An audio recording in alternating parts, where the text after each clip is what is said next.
Hi guys, very warm welcome to all of you. मैं यहाँ पे आपके साथ डिस्कशन कर रहा हूँ लियो टॉल्स्टॉय की एना कैरेनिना का। तो उस पर ऑलरेडी बहुत सारे वीडियोस मैंने बना दिए हैं। तो फर्स्ट टाइम अगर आप मेरे चैनल पे आए हैं तो आपसे रिक्वेस्ट है कि पहले पुरानी वीडियोस देखिए, तभी ये वीडियो आपको ठीक से समझ में आएगा। तब होता क्या है कि लेविन और सर्गी ये डिस्कशन कर रहे थे, लास्ट वीडियो में हमने देखा था। तो डिस्कशन के एंड तक आते आते ये मालूम पड़ता है कि जो लेविन है वो काफ़ी ज़्यादा हार्ड वर्क करता है, फिज़िकल लेबर बहुत ज़्यादा करता है वो, ठीक है। तो सर्गी उससे पूछता है कि ये जो तुम इतना काम करते हो इसका तुम्हें बेनिफिट क्या मिलता है, इतनी फिज़िकल लेबर तुम करते हो, क्या उसका बेनिफिट है।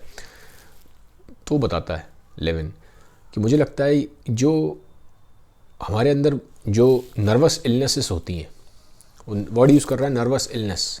एक तरीके से वो कहता है कि जो इंसान के अंदर जो बहुत ज़्यादा एनर्जी जब बहुत एक्यूमुलेट हो जाती है, जब वो बहुत बेचैन हो जाता है, जब वो बहुत रेस्टलेस हो जाता है, जब वो बहुत परेशान हो जाता है, ठीक है, इन सारे टर्म्स का जो मैं यूज़ कर रहा हूँ उसको उसने बोल दिया नर्वस इलनेस। तो कहता है इतनी जब आपके अंदर एनर्जी एक्यूमुलेट हो जाए, इतना जब आप परेशान हो जाए, जब इतना बेचैन हो जाए, तो उसका रिलीज़ है वर्क। तो उसने टर्म यूज़ किया वर्किंग क्योर, कि जब आप फिज़िकल लेबर बहुत ज़्यादा करते हो ना, जब आप अपने हाथ पैर यूज़ करते हो, ठीक है, काम करने में, तो उससे क्या होता है आपकी जो एनर्जी है जो अंदर दबी हुई है, ठीक है, जो आपको शायद अंदर परेशान कर रही है, तो वो रिलीज़ होती है, इससे आदमी थोड़ा रिलैक्स होता है। तो उसने टर्म यूज़ किया वर्किंग क्योर। जब हम मैनुअल लेबर करते हैं, जब हम फिज़िकल लेबर करते हैं, अपने हाथ पैरों का यूज़ करते हैं, तो उससे बहुत तक हमारा जो स्ट्रेस है वो रिलीज़ होता है। अब ये पॉइंट लेविन बोलता है सर्गी को, तो सर्गी को भी लगता है कि शायद ये बात ठीक है। अब ये दोनों बात कर ही रहे होते हैं, तो इतने में क्या होता है, वहाँ पे लेटर आता है लेविन के नाम का। तो लेविन उस लेटर को रिसीव करता है। वो मालूम पड़ता है वो लेटर लिखा था स्टीफन ने। अब स्टीफन ने लेटर क्यों लिखा था, स्टीफन की जो बीवी थी, वाइफ थी, जिसका नाम था डॉली, जिसके बारे में आपको पता है, ठीक है। तो डॉली को स्टीफन ने कंट्री साइड में भेज दिया था। वो कंट्री साइड में उसका एक बहुत बड़ा घर था। वो घर क्या था, वो घर उसको दहेज में मिला था। डॉली के ही पेरेंट्स ने उसको दहेज में वो घर दिया था स्टीफन को। तो वो लोग ज़्यादातर ना जब मतलब सिटी लाइफ से बहुत ज़्यादा टायर्ड हो जाते थे, ठीक है, तो वो अपने उस कंट्री साइड वाले घर में रिलैक्स करने के लिए जाते थे। तो उसको लगता है स्टीफन को कि डॉली थोड़ा परेशान है। तो वो कहता है डॉली को कि तुम अपने जो बच्चे हैं, ठीक है, जो उनके बच्चे थे, 6 बच्चे थे, इनको लेके तुम थोड़े टाइम के लिए कंट्री साइड चले जाओ। और क्योंकि बहुत हद तक उसके डॉली के पेरेंट्स ने ही दहेज में दिया था वो, तो पहले भी शादी से पहले वो उस घर में रही थी काफ़ी टाइम तक, उस वाले एरिया में कंट्री साइड के। तो वो कहता है कि तुम कनेक्टेड फील करोगी नेचर से, और तुम्हारी जो बिफोर मैरिज की जो मेमोरीज़ हैं, जो तुम्हारे चाइल्डहुड की मेमोरीज़ हैं, वो भी जुड़ी हुई हैं कंट्री साइड से। तो तुम वहाँ पर उस वाले घर में जाकर रह लो कुछ टाइम के लिए। तो डॉली वहाँ से चली जाती है स्टीफन को छोड़ के, कुछ टाइम के लिए वहाँ थोड़ा रिलैक्स करने के लिए जाती है, क्योंकि नेचर के क्लोज होता है कंट्री साइड। और अपने बच्चों को भी ले जाती है, 6 बच्चे होते हैं। अब यहाँ पे दिखाया गया है कि जो स्टीफन है तो बड़ा रिलैक्स्ड फील कर रहा है। उसकी वाइफ चली गई है डॉली, तो वो बड़ा रिलैक्स फील कर रहा है। वो वापस से अपनी जो बैचलर लाइफ है वो जीना स्टार्ट कर देता है। ही फील्स कि हाँ उसको फ्रीडम सी मिल गई है। तो इस तरह से टॉल्स्टॉय ने दिखाया है, ठीक है।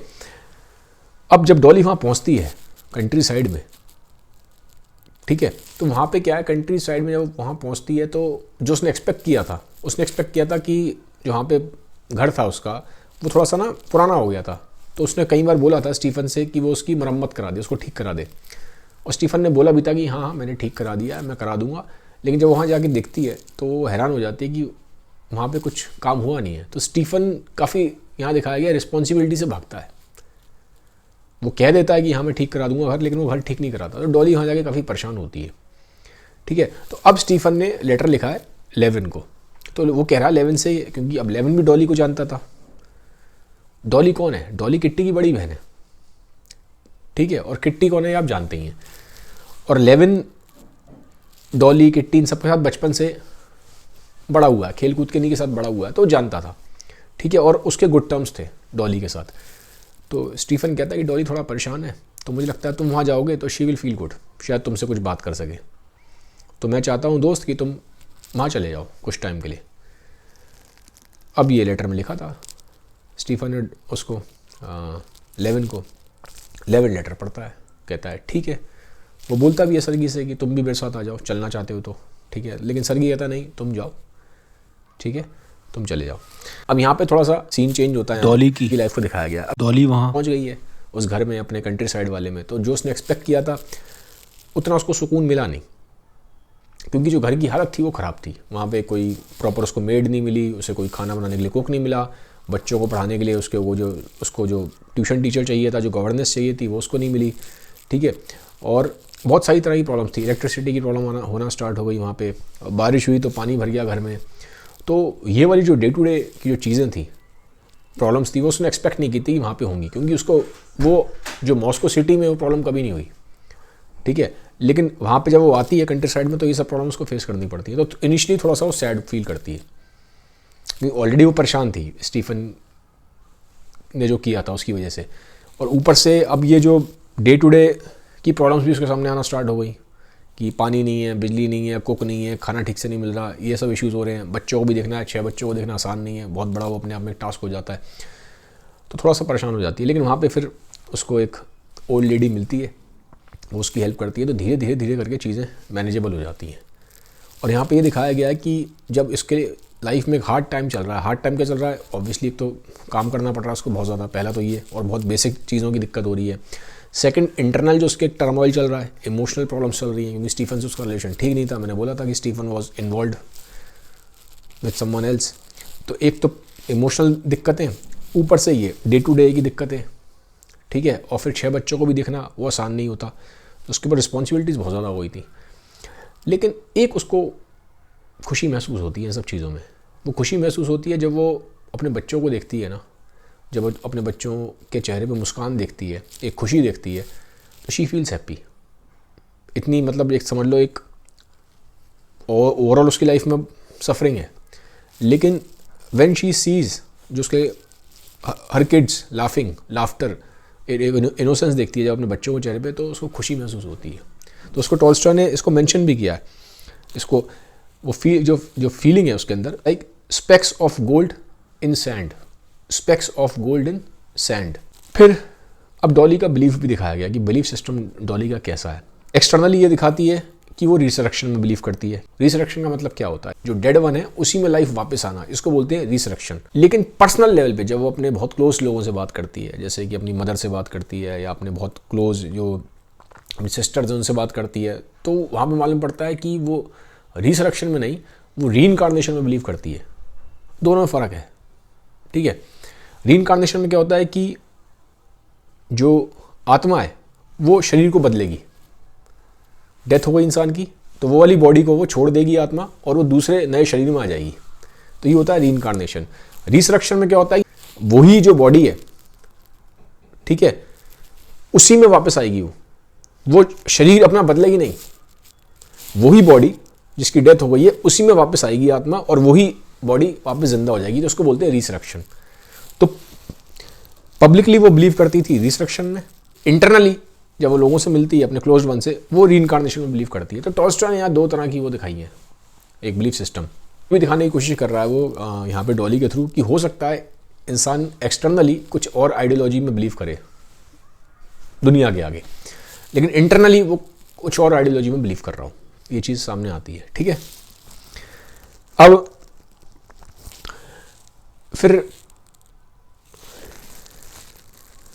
फिर हमें ये भी मालूम पड़ता है कि कैसे, क्योंकि डॉली की लाइफ में प्यार नहीं था, क्योंकि स्टीफन से उसका रिलेशन ठीक नहीं था, तो कैसे उसके एक्सटर्नल अपीयरेंस पे फ़र्क पड़ना स्टार्ट होता है। पहले क्या था कि डॉली अपने ऊपर बहुत ध्यान देती थी, she used to dress well, अपना ध्यान देना, हर चीज़ मतलब अच्छे से रहना, एक अपना जो एक्सटर्नल अपीयरेंस है उसको बहुत प्लेजेंट बना के रखना, अच्छे से तैयार वैयार होना। लेकिन जब से स्टीफन से ये उसका इशू होता है, तब से वो बहुत ज़्यादा अपने पे ध्यान देती नहीं है, ठीक है, क्योंकि उसको लगता है कि मोटिवेशन ही नहीं है, क्योंकि जो लव होता है लाइफ में, क्योंकि because she used to love Stephen, तो जब लव ही नहीं है तो मैं किसके लिए फिर तैयार हूँ, किसके लिए मैं अच्छा दिखूँ। तो वो जो ड्राइव है उसके अंदर अच्छा दिखने की, वो ना धीरे धीरे दिखाया गया कम होती है, लेकिन फिर भी वो अपने आप को एक डिसेंट अपीयरेंस रखती है फॉर द सेक ऑफ, ताकि जब जो उसके बच्चे हैं उन पे एक पॉजिटिव इम्पैक्ट पड़े। क्योंकि अगर वो अपना बिल्कुल ही हुलिया ठीक नहीं रखेगी तो कहीं ना कहीं उसको लगता था कि जो बच्चे हैं उन पे भी फिर उसका नेगेटिव इम्पैक्ट आएगा। So for the sake of children she keeps a decent appearance.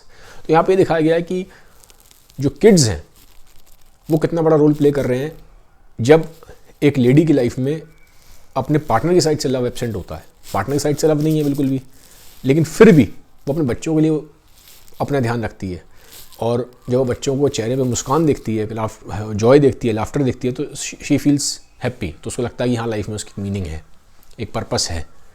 अब क्या होता है कि लेविन जो होता है वो डॉली से मिलने आता है, ठीक है। अब जब लेविन डॉली से मिलने आता है तो डॉली को कहीं ना कहीं थोड़ा सा स्टीफन में गुस्सा आता है, क्योंकि उसको पहले ही पता था कि स्टीफन जो है इर्रेस्पॉन्सिबल है। ऑलरेडी उसने जो घर वगैरह की जो बात हुई थी कि कंट्री साइड में जो घर था उसका ध्यान रखेगा, उसको ठीक करा के देगा, उसने उसकी मरम्मत भी नहीं कराई थी घर की, पहली चीज़। तो पहले ही उसके अंदर एक वो होता है कि स्टीफन इर्रेस्पॉन्सिबल है। सेकंड, उसको लगता था कि पर्सनल मैटर्स में जो स्टीफन है वो किसी थर्ड पर्सन को इन्वॉल्व कर रहा है। अब थर्ड पर्सन कैसे, क्योंकि मैटर जो था डॉली जो परेशान है वो स्टीफन की वजह से है, तो स्टीफन को ही आगे सॉल्व करना चाहिए, लेकिन वो थर्ड पर्सन को लेविन को इन्वॉल्व कर रहा है।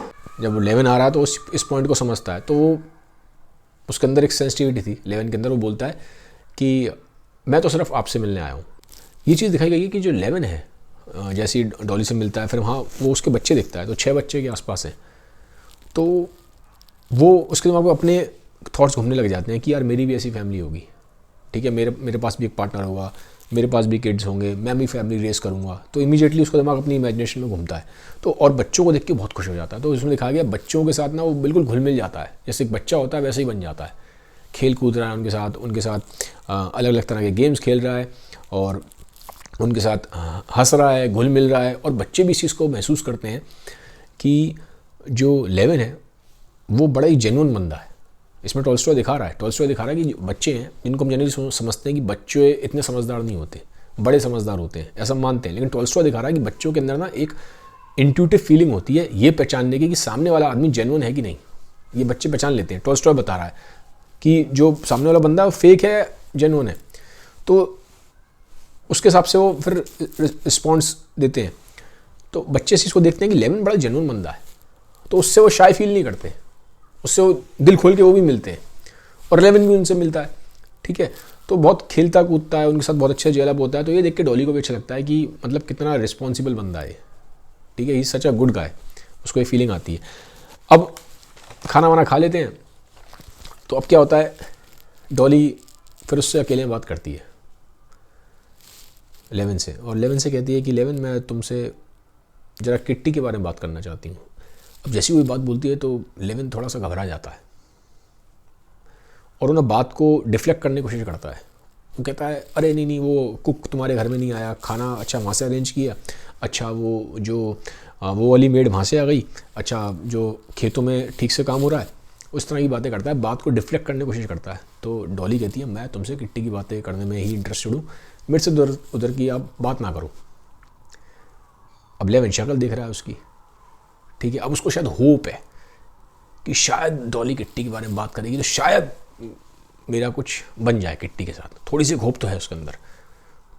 तो वो पूछता है कि किट्टी कैसी है। डॉली कहती है अब तो काफ़ी अच्छी है और ठीक हो गई है पूरी तरह से, क्योंकि किट्टी बाहर गई थी, अब्रॉड गई थी, और अब्रॉड से जब वापस आती है तो पूरी तरह ठीक हो जाती है। जैसे मैंने आपको पूरा किट्टी की कहानी सुनाई है पीछे भी, कैसे वो वेरेनिका से मिलती है और सोशल वर्क करती है, उस तरह से। तो अब वो बिल्कुल ठीक हो चुकी है किट्टी। तो जब ये लेविन को बात मालूम पड़ती है किट्टी बिल्कुल ठीक हो गई है, तो उसको एक राहत की सांस मिलती है, चलो यार चलो किट्टी ठीक है। तो अब डॉली उससे बोलती है लेविन से थोड़ी देर के बाद कि तुम किट्टी से खफा क्यों, why you're angry with kitty. तो लेविन कहता है कि तुम्हें पता होना चाहिए कि मेरे और किट्टी के बीच में भी क्या हुआ है, क्या तुम्हें पता नहीं है। तो डॉली कहती है नहीं, मुझे नहीं मालूम क्या हुआ है। तो वो कहता है दुनिया जानती है, तुम कैसे नहीं जानती डॉली, तुम तो उसकी बड़ी बहन हो। तो वो कहती है सच में मुझे नहीं मालूम क्या हुआ। तो लेविन बताता है, ऐसे ऐसे पूरी कहानी बताता है कैसे उसने रिजेक्ट कर दिया।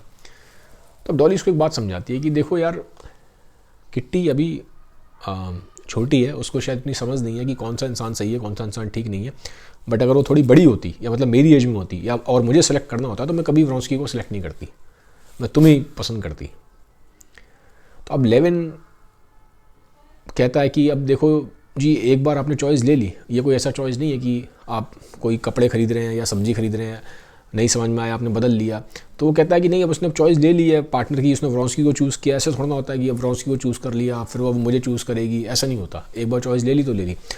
तो वो बड़ा वैसे बोल रहा है ईगोस्टिक हो कि हाँ अब तो उसने चॉइस ले लिया तो अब मैं उसकी लाइफ में नहीं हूँ। तो यहाँ पे डॉली बोलती है कि देखो मुझे लगता है कि तुम थोड़ा सा ईगोस्टिक हो रहे हो, तुम अननेसेसरी की एक्सेसिव प्राइड दिखा रहे हो, एक्सेसिव प्राइड अननेसेसरी दिखा रहे हो, तुम्हें थोड़ा सा चीज़ों को समझना चाहिए। ह्यूमंस डायनेमिक है, चेंज होते हैं और उनको समझ में आता है विद टाइम कि उन्होंने जो डिसीजंस लिए क्या वो सही थे या गलत थे। तो वो कहती है कि मुझे लगता है कि तुम्हें एक बार सोचना चाहिए, ठीक है, किट्टी को एक मौका दो। तो अब लेवन क्या होता है, लेवन बहुत ज़्यादा इस पर रिस्पॉन्ड करता नहीं है और थोड़ी देर के लिए घर से बाहर चला जाता है ऐसे घूमने फिरने के लिए। तो जब वापस आता है तो वो देखता है जो डॉली है वो काफ़ी उदास है। वो पूछता है डॉली क्या हो गया, उदास क्यों? तो डॉली बताती है कि डॉली मैंने बोला था 6 बच्चे थे, तो एक इंसिडेंट बताती है कि जब तुम बाहर गए थे घूमने के लिए तो पीछे मेरे 2 बच्चों ने आपस में काफ़ी हाथापाई करी, लड़ाई हो गई और हाथापाई करी है। तो वो कहती है मैं इस चीज़ को लेकर बहुत इन लोगों से नाराज़ हूँ कि किस तरह की इनको परवरिश मिल रही है, किस तरह से मेरे बच्चे रेज़ हो रहे हैं, लड़ाई कर रहे हैं और बहुत बुरी तरह आपस में मारा पीटी कर रहे हैं। वो कहती है बिल्कुल ठीक नहीं है, बिल्कुल भी ठीक नहीं है। तो अब इतने में क्या होता है कि जो उसकी बड़ी लड़की है डॉली की, वो आती है रूम में, वो कुछ सेंटेंस बोलती है, कुछ बोल रही होती है। तो डॉली बोलती है अरे नहीं फ्रेंच में बात करो, फ्रेंच में। वो रशियन लैंग्वेज बोल रही थी लेकिन वो मना करती है नहीं फ्रेंच में बात करो, फ्रेंच में बात करो। तो अब जो लेवन है उसको ये बात समझ में नहीं आती कि ये अननेसेसरी का दिखावा क्यों, फ्रेंच में ऐसा क्या है, फ्रेंच ऐसी कौन सी सुपीरियर लैंग्वेज है। वो लड़की अगर रशियन में बात कर रही है तो क्या इसमें ज़बरदस्ती उसको क्यों पुश करना फ्रेंच सीखने के लिए। अब एक्चुअली है क्या, जनरली आप देखेंगे टॉल्स्टॉय के टाइम पे क्या था कि जितनी वेल्दी फैमिलीज़ थी, जो एरिस्टोक्रेटिक फैमिलीज़ थी, वो फ्रेंच बोलती थी। उस समय लगता था कि कुछ हाँ अगर आदमी फ्रेंच बोल रहा है तो बड़ा एलीट है, और जो रशियन लैंग्वेज बोल रहा है वो एलीट नहीं है, वो नॉन एलीट है, वो मीडियोकर बंदा है।